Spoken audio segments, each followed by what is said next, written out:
আল্লাহু লা ইলাহা ইল্লাহু,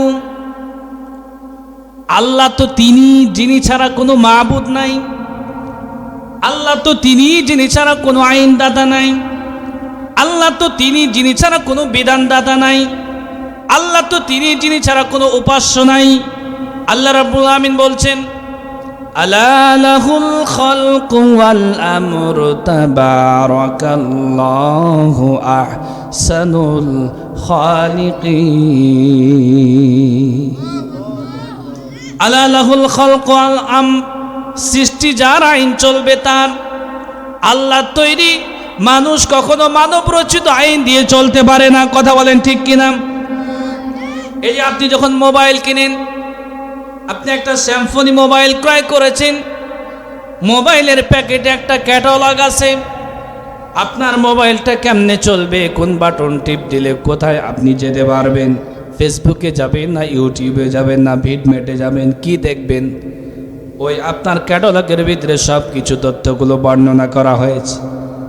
স্যামসং মোবাইলের ক্যাটালগ দিয়ে যেমন আইফোন চলতে পারে না, আইফোনের ক্যাটালগ দিয়ে যেমন স্যামসংয়ে চলতে পারে না, তেমন আল্লাহ তৈরি করা মানুষ কখনো মানব রচিত আইন দিয়ে চলতে পারে না। আল্লাহ তৈরি করেছেন, আল্লাহ তৈরি করা মানুষ কখনো মানুষের কাছে মাথা নত করতে পারে না। কথা বলেন ঠিক কিনা মুসলমান? এই জন্য আল্লাহ রাব্বুল আমিন বলছেন, আল্লাহু লা ইলাহা ইল্লাহু আল হাইয়ুল কাইয়্যুম। আল্লাহ তো তিনি যিনি ছাড়া কোনো মাবুদ নাই, কোনো উপাস্য নাই, কোনো আইনদাতা নাই, কোনো বিধানদাতা নাই। কারো কাছে পৃথিবীর মানুষ মাথা নত করবে না। পৃথিবীর মানুষ মাথা নত করবে কার কাছে? তন্দ্রা তারা স্পর্শ করতে পারে না, ঘুম তারা স্পর্শ করতে পারে না। তিনি ঘুমান না, তিনি তন্দ্রাও যান না। জোরে জোরে বলি সুবহানাল্লাহ। হযরতে মূসা কালিমুল্লাহ ডাক দিয়ে বলে, আল্লাহ আপনি নাকি ঘুমান না। আল্লাহ ডাক দিয়ে বলে, মূসা রে তুমি কি বিশ্বাস করো না? মূসা ডাক দিয়ে বলে, বালা, হয় নট, কেন নয়, অবশ্যই বিশ্বাস করি। ওয়ালাকিন লিয়াতুমাইন্না কলবি, তোমার আমার অন্তর প্রশান্তির জন্য আমি দেখতে চাই। আল্লাহ ডাক দিয়া বলে, মূসা রে তুমি যদি দেখতে চাও তাহলে হাতে এক গ্লাস পানি নিয়ে তুমি চলে যাও তুর পাহাড়ের উপর।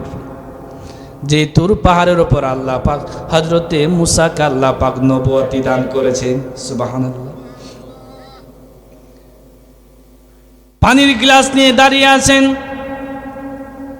এমন সময় আল্লাহ ডাক দিয়ে বলে, ঘুম রে মূসা নবীরে ধরো। হযরতে মূসা কালিমুল্লাহ পানির গ্লাস নিয়ে দাঁড়িয়ে আছেন, আর সঙ্গে সঙ্গে ঘুম হযরতে মূসা নবীরে ধরেছেন। হাতের গ্লাসটা পরে ভেঙে চুরমার হয়ে গেল। হযরতে মূসা আলাইহিস সালাম ভয় পেয়ে গেলেন। আল্লাহ ডাক দিয়ে বলে, মূসা রে ভয়ের পাওয়ার কোনো কারণ না, এই জন্য আমি আল্লাহ তোমারে তুর পাহাড়ের ওপর গ্লাস পানি ভর্তি পানি নিয়ে দাঁড়িয়ে থাকতে বলেছি। গ্লাসটা পরে ভেঙে চুরে চুরমার হয়ে গেছে রে মূসা। আমি আল্লাহ তামাম আসমান জমিন নিয়ন্ত্রণ করতেছি রে মূসা। আমি যদি তোমার মতো ঘুমিয়ে যাই, আসমান জমিনের ট্রাফিক কন্ট্রোল অচল হয়ে যাবে।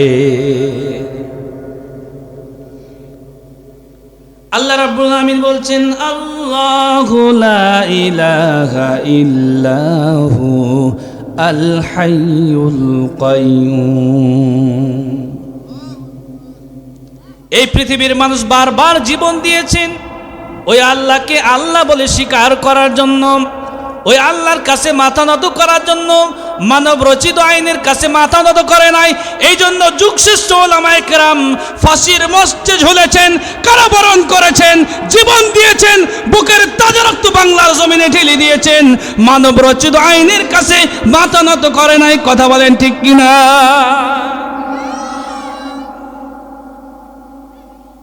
অপরানপুরবাসী, যদি এমন সময় সিচুয়েশন তৈরি হয়ে যায়, জুলাই আগস্টের বিপ্লবে মুগ্ধ যেমন জীবন দিয়েছে, আবু সাইদ মুগ্ধ যেমন জীবন দিয়েছে, এই বাংলার জমিনকে দ্বিতীয়বার স্বাধীন করার জন্য আবু সাইদ মুগ্ধের মতো যদি দুই হাত সম্প্রসারিত করে টান টান করে যদি থাকতে হয়, ইমানের জন্য যদি জীবন দিতে হয়, কারা কারা পারবেন? দোয়া তুলে আল্লাহকে দেখায় দে। লিল্লাহি তাকবীর। হাত নামান।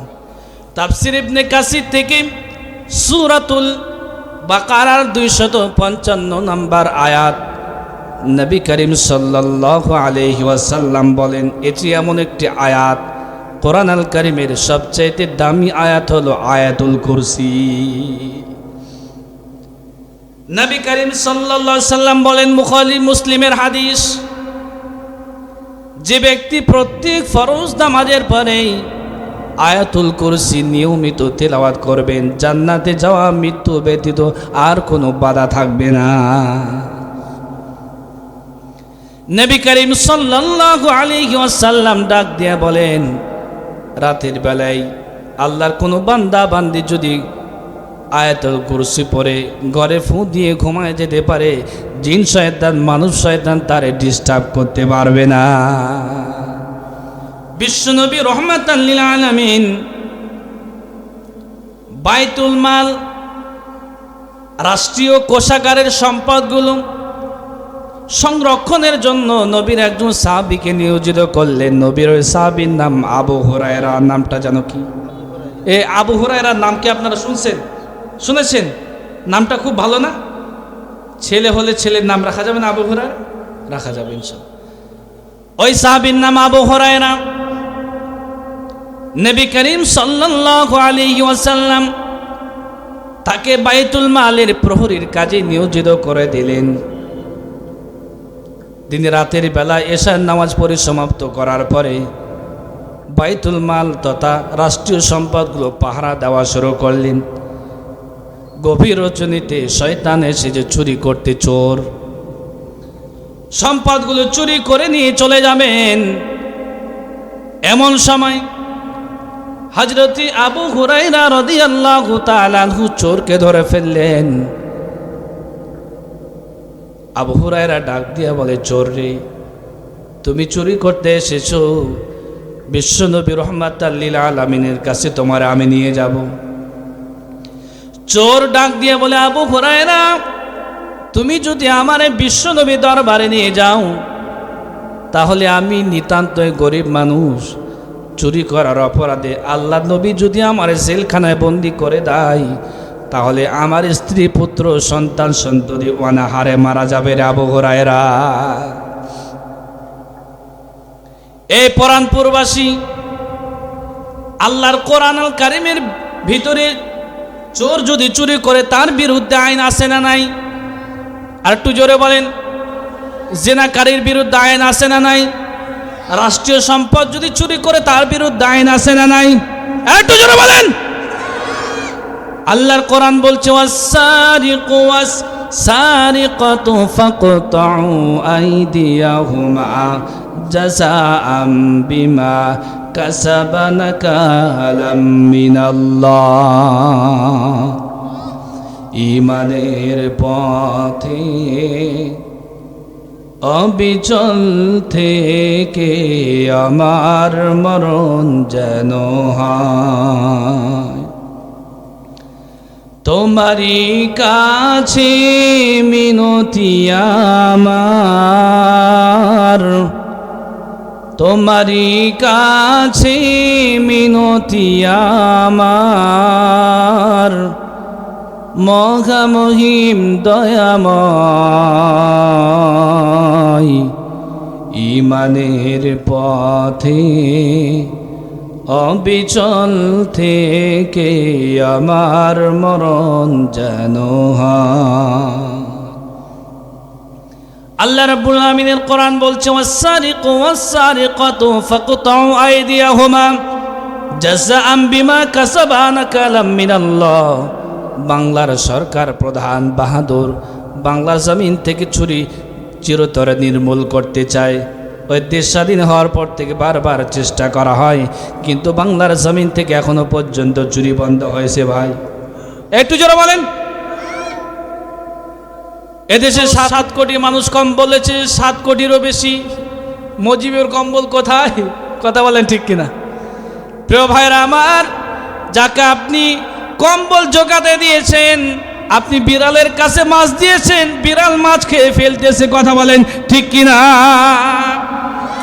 আল্লাহর আল্লাহ কোরআন সূরা মাইদার 38 নম্বর আয়াতে বলছেন ওয়াস-সারিকু ওয়াস-সারিকাতু ফাকতাউ আইদিয়াহুমা জাযাআম বিমা কাসাবা নাকালাম মিনাল্লাহ। চোর সে চুরি করুক, নারী হোক অথবা পুরুষ হোক, চেয়ারম্যান হোক, এমপি হোক, মন্ত্রী হোক, টিওন হোক, ইউনো হোক, ডিসি হোক, এসপি হোক, মাদ্রাসার প্রিন্সিপাল হোক, সুপার হোক, হাফেজ হোক, মালদা হোক আর বক্তা হোক, যদি চুরি করে শর্ত সাপেক্ষে যদি ধরা পড়ে বাইতুল মুকাররমার স্কয়ারের পাশে একজন প্রভাবশালী চেয়ারম্যান, মেম্বার, এমপি, মন্ত্রী, টিওন ইউনোর হাত যদি কেটে দেওয়া হয়, আল্লাহি আল্লাহি তাল্লাহি বিল্লাহি আল্লাহর কসম করে বলতে পারি কিয়ামত পর্যন্ত গরিব অসহায় মানুষের 2 টাকা চুরি করে খাওয়ার মতো দুঃসাহস কোনো চেয়ারম্যান, কোনো এমপি, কোনো মন্ত্রী দেখাতে পারবে না। কথা বলেন ঠিক কিনা মুসলমান? আপনাদের কাছে আমি জানতে চাই, আল্লাহর কোরআন সংসদ ভবনে যাওয়ার দরকার আছে না নাই?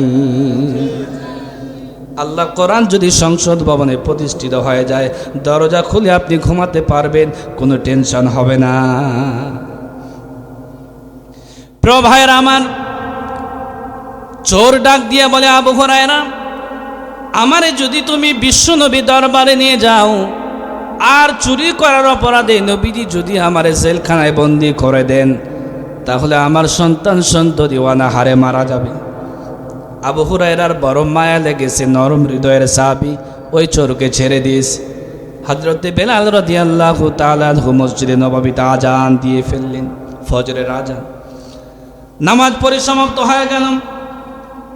নবীজি আবু হুরায়রাকে ডাক দিয়ে বলে, আবু হুরায়রা, মা ফাআলা আসিরুকাল বারিহা, রাতের বেলায় চোর তোমার দরবারে চুরি করতে এসেছে, চোর তোমার সাথে কি ব্যবহার করেছে আবু হুরায়রা? আবু হুরায়রা বড় টেনশনে পড়ে গেলেন, রাতের বেলায় চোরের সঙ্গে আমার কি ব্যবহার হয়েছে? আল্লাহর নবী রাতের বেলায়, আল্লাহর নবী রাহমাতাল লিল আলামিন কেমনে জানলেন? নবীজি ডাক দিয়ে বলে, আবু হুরায়রা, টেনশনের কোনো কারণ না। ইন্নী রাআ রাব্বাহু মিন নূরিল্লাহ, বান্দা বান্দি যখন আল্লাহর জন্য হয়ে যায়, আল্লাহর সাহায্যে বান্দা বান্দি তা দেখতে পাই। সুবহানাল্লাহ। নবী করিম সাল্লাল্লাহু আলাইহি সাল্লাম ডাক দিয়ে বলে, আবু হুরায়রা, চোর আগামীকাল আবার তোমার দরবারে চুরি করতে আসবে। এর কথাকে মিথ্যা হবে নাকি?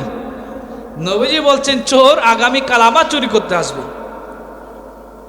আবু হুরায়রা রাদিয়াল্লাহু তাআলা আনহু ইশার নামাজ পরিসমাপ্ত করার পরে বাইতুল মাল প্রহরীর কাজে নিয়োজিত হয়ে গেলেন। গভীর রজনীতে শয়তান আবার চোর চুরি করতে এসেছে, সম্পদগুলো চুরি করে নিয়ে বাড়িতে চলে যাবেন। এমন সময় হযরতে আবু হুরায়রা চোরকে ধরে ফেললেন। ডাক দিয়ে বলে, চোর, গতকালকেও এসেছো, আজও এসেছো, আজ তোমারে ছাড়া যাবে না। যদি তোমারে আমি ছেড়ে দেই, আল্লাহ নবী রাহমাতাল লিল আলামিনের দরবারে কি জবাব দেব? চোর ডাক দিয়ে বলে, আবু হুরায়রা, তুমি যদি আমারে বিশ্বনবীর দরবারে নিয়ে যাও আর বিশ্বনবী যদি চুরি করার অপরাধে আমার জেলখানায় বন্দি করে দেন, তাহলে আমার স্ত্রী, পুত্র, সন্তান সন্ততি অনাহারে মারা যাবে। আবু হুরায়রা বড় নরম হৃদয়ের মানুষ ছিলেন।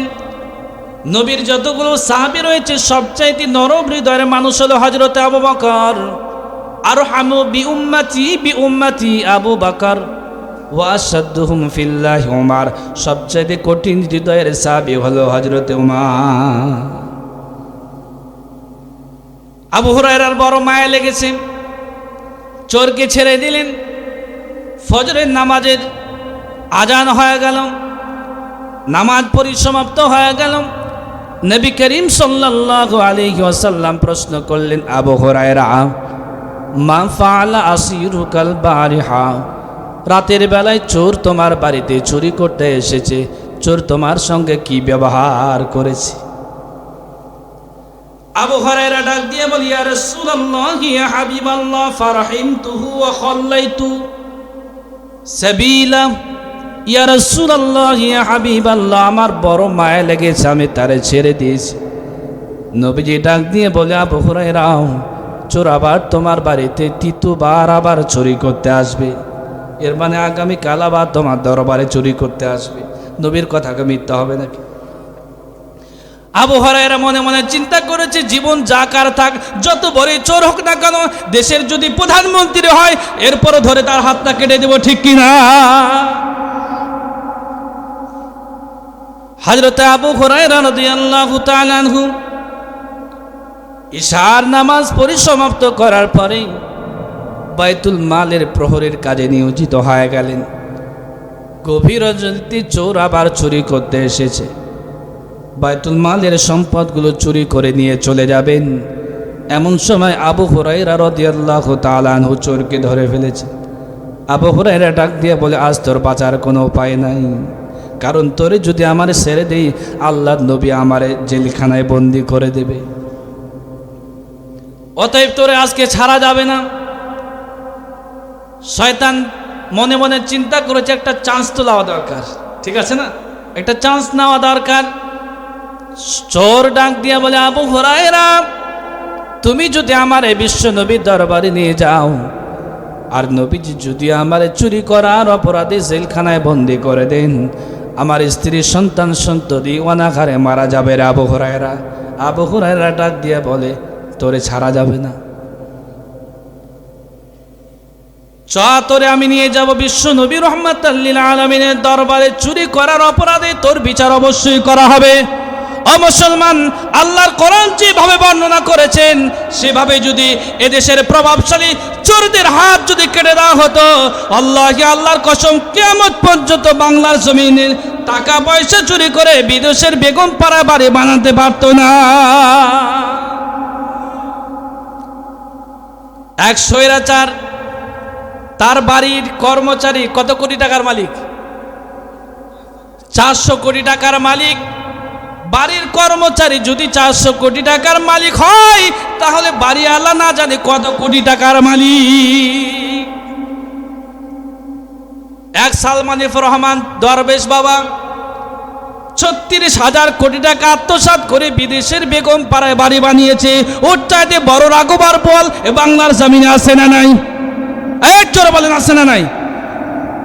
আমি বলতে চাই, মানব রচিত আইন দিয়ে আর দেশের আইন দিয়ে চুরি বন্ধ করা যাবে না, ডাকাতি বন্ধ করা যাবে না, হত্যা রাহাজানি বন্ধ করা যাবে না। যদি হত্যা রাহাজানি সমৃদ্ধশালী একটি দেশ গঠন করতে চান, আল্লাহর কোরআন সংসদ ভবনে নিয়ে যাওয়ার দরকার আছে না নাই? চোর ডাক দিয়ে বলে, আবু হুরায়রা, তুমি যদি আমার ছেড়ে না দাও তাহলে আমি বড় বেকায়দায় পড়ে যাব। চোর ডাক দিয়ে বলে, আবু হুরায়রা, তোমারে আমি একটা আমল শিখাই দিতে চাই। আমল কি? আমল আমি তোমারে শিখাই দিতে চাই। আবু হুরায়রা ডাক দিয়ে বলে, তুমি আমারে কি আমল শিখাতে চাও? চোর ডাক দিয়ে বলে, আবু হুরায়রা, তোমারে আমি এমন একটি আমল শিখাই দিতে চাই, এই আমলটা যদি তুমি প্রতিদিন করতে পারো, আর এই আমল করে আয়াতুল কুরসি তারে শিখাই দিলেন, এই আয়াতুল কুরসি পরে যদি তুমি রাতের বেলায় ঘুমিয়ে যেতে পারো, কোনো চোর তোমার বাড়িতে প্রবেশ করতে পারবে না। সুবহানাল্লাহ। হযরতে আবু হুরায়রা রাদিয়াল্লাহু তাআলা আনহু মসজিদে নববীতে চলে গেলেন। বিশ্ব নবীর ইমামতিতে নামাজ পরিসমাপ্ত হয়ে গেল। নামাজ পরিসমাপ্ত হওয়ার পরে নবীজি ডাক দিয়ে বলেন, মা ফাআলা সিরুকাল বারিহা। আবু হুরায়রা, চোর তোমার দরবারে চুরি করতে এসেছে, চোর তোমার সঙ্গে কি ব্যবহার করেছে? আবু হুরায়রা ডাক দিয়ে বলি, ইয়া রাসূলুল্লাহ, ইয়া হাবিবাল্লাহ, চোর আমার একটা দোয়া শিক্ষাত। নবীজি ডাক দিয়ে বলে, আবু হুরায়রা, চোর তোমার কি দোয়া শিক্ষা দিয়েছেন?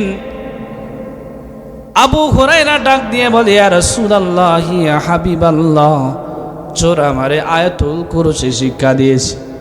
আল্লাহর নবী ডাক দিয়ে বলে, আবু হুরায়রা, এই যে তোমার দরবারে 3 দিন চুরি করতে এসেছে, সাধারণ কোনো চোর নয়, এ হলো ইবলিস, শয়তান।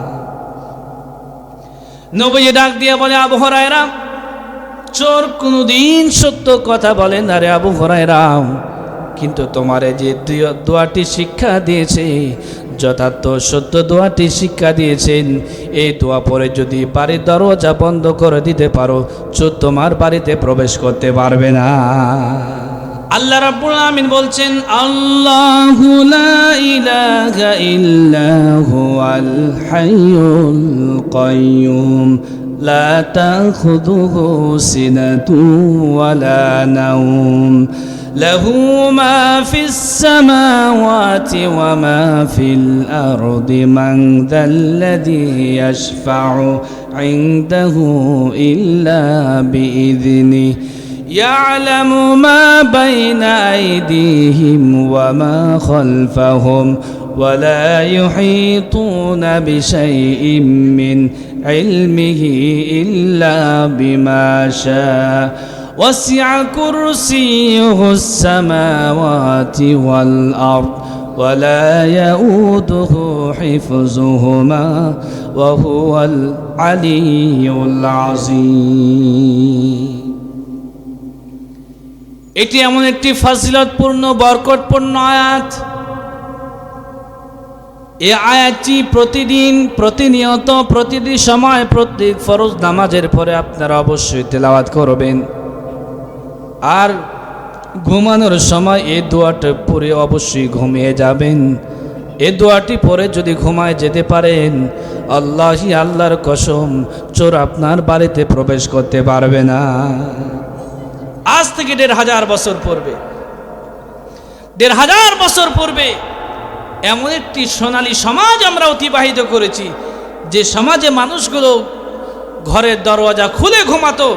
চুরি ছিল না, ডাকাতি ছিল না, হত্যা ছিল না, রাহাজানি ছিল না। মানুষগুলো সুখে শান্তিতে সমৃদ্ধশালী হয়েছে। ঘরের দরওয়াজা খুলে তারা ঘুমাতে পেরেছে। আজ কি ঘরের দরওয়াজা খুলে ঘুমানো যায় ভাই? এই ভাইরা বলেন, ঘরের দরজা খুলে কি ঘুমানো যায়? আজ ঘরের দরজা খুলে ঘুমানো যায় না। আজ থেকে ১৫০০ বছর পূর্বে নবী করিম সাল্লাল্লাহু আলাইহি ওয়াসাল্লাম পৃথিবীর ইতিহাসে ঐতিহাসিক পিকে হিস্ট্রি তার ইতিহাস গ্রন্থের ভিতরে লিপিবদ্ধ করেছেন। আমি কিন্তু ইতিহাসের ছাত্র, আমি ইতিহাসে অনার্স মাস্টার্স করেছি কুষ্টিয়া বিশ্ববিদ্যালয় থেকে। আমি ইতিহাসের ছাত্র। ঐতিহাসিক পিকে হিস্ট্রি তার কিতাবের ভিতরে লিপিবদ্ধ করেছেন। জাহেলিয়াতপূর্ণ সমাজ, নবী করিম সাল্লাল্লাহু আলাইহি ওয়াসাল্লাম যখন জন্মগ্রহণ করেন, জাহেলিয়াতপূর্ণ সমাজ, যেটাকে বলে জাহিলি সমাজ, নবী করিম সাল্লাল্লাহু আলাইহি সাল্লামের আবির্ভাবের পর থেকে নিয়ে শুরু করে কিয়ামত পর্যন্ত এত বড় জাহেলিয়াতপূর্ণ সমাজ আর কখনো আবির্ভাব হবে না। যে সমাজে ভাইয়ের কোনো অধিকার ছিল না, যে সমাজে মায়ের কোনো অধিকার ছিল না, যে সমাজে বোনের কোনো অধিকার ছিল না, যে সমাজে নারী জাতির কোনো অধিকার ছিল না, একটা নারী জন্মগ্রহণ করেছে তাকে জীবিত কবর দেওয়া হতো। আল্লাহর কোরআন প্রতিবাদ করেছে, বিআইয়ি যামবিন কুতিলাত, কোন অপরাধের কারণে তাকে জীবিত কবর দেওয়া হয়। আজ থেকে ১৫০০ বছর পূর্বে এমন একটি সোনালী সমাজ অতিবাহিত হয়েছে, যে সমাজে নারীদেরকে জীবিত কবর দেওয়া হতো। আজ বাংলার জমিনে সেই অধপতনের অতল গহ্বরে নারীদের লাঞ্ছিত অপমানিত সমাজ আবার ফিরে এসেছে। নারীদেরকে সম্মান করা হয় না, নারীদেরকে শ্রদ্ধা করা হয় না, নারীদেরকে ভোগের বস্তু বানানো হয়েছে। কথা বলেন ঠিক কিনা মুসলমান? সেই যুগে সোনালী যুগ আমরা পার করে এসেছি, যে সমাজে নারীদের কোনো অধিকার ছিল না। নবী করিম সাল্লাল্লাহু আলাইহি ওয়াসাল্লাম নারীদেরকে ধরে রানীর সিংহাসনে বসিয়েছে। ওই কোরআন আজও আমাদের মাঝে আছে না নাই? একটু জোর বলেন, আছে না নাই? প্রিয় ভাইয়ের আমার, এই যে দেখেন আমার হাতে যে কোরআন, এটা কিসের কোরআন বলেন তো? বলেন বলেন বলেন, কিসের কোরআন? আরে ভাই, কাগজের কোরআন, পাতার কোরআন। কিসের কোরআন? ১৫০০ বছর পূর্বে নবী করিম সাল্লাল্লাহু আলাইহি ওয়াসাল্লামের কাছে যে কোরআন ছিল, আজও আমাদের কাছে ঠিক একই কোরআন আছে। ওই কোরআন দিয়ে নবী করিম সাল্লাল্লাহু আলাইহি ওয়াসাল্লাম 10টি বছর রাষ্ট্র পরিচালনা করেছেন। অন্যায় দূরীভূত হয়েছে, চুরি বন্ধ হয়েছে, ডাকাতি বন্ধ হয়েছে, হত্যা বন্ধ হয়েছে, রাহাজানি বন্ধ হয়েছে, চাঁদাবাজি বন্ধ হয়েছে, সোনার সমাজে পরিণত হয়েছে। কথা বলেন ঠিক কিনা মুসলমান? ১৫০০ বছর পূর্বে নবী করিম সাল্লাল্লাহু আলাইহি ওয়াসাল্লাম যে কোরআন দিয়ে দাওয়াত দিয়েছেন সে কাগজের কোরআন পাতার ভিতরে রয়ে গেছে। কাগজের কোরআন কাগজের ভিতর থেকে বের করে পার্লামেন্টে যতদিন পর্যন্ত আমরা পাঠাতে না পারবো, আল্লাহর কসম বাংলার জমিন থেকে চুরি টাকাতে অন্যায় রাজনীতি বন্ধ হবে না। কথা বলেন ঠিক কিনা মুসলমান?